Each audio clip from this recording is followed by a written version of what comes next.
So, here's what I got going on here. This is a Highway 61 car. I'm trying to do a wheel swap with a ERTL mag. Some people call it a torque thrust. I suppose it is a torque thrust the first style. The car I'm using is a 442. I have done a couple other videos, but the wheels were real wobbly.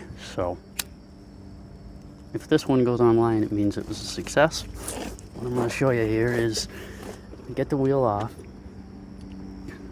Well, here's the stock wheel. And what you have to do is you have to either take a razor blade and just touch the edge of each one of these 5 points in here, or you could use heat if you're careful with the soldering iron. Sometimes I do that for taking parts apart. And then what that'll do is that'll allow this inner ring here, not the hub, not this very inner center, but what I call the inner wheel, to be removed. So then, pull the inner wheel out. Careful not to break those studs, because you'll need them if you ever use this wheel again. And what that does is that'll allow the hub, that'll allow the hub to drop out the back. That shoulder on there is what holds that in there. Now, I'll do the same thing on the torque thrust, but the torque thrust is a little trickier.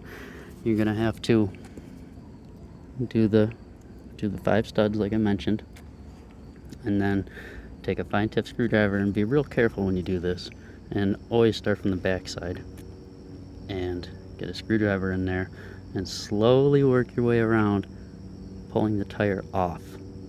Okay, you can do that, actually probably do that before you take the studs down,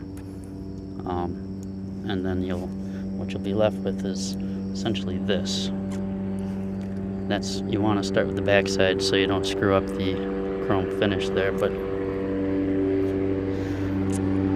and it's doable. So always try to slide it off the back or the front, but start from the back. Start from the back, get your finger in there, pry it, push it off the front, etc., etc. It'll come off either way.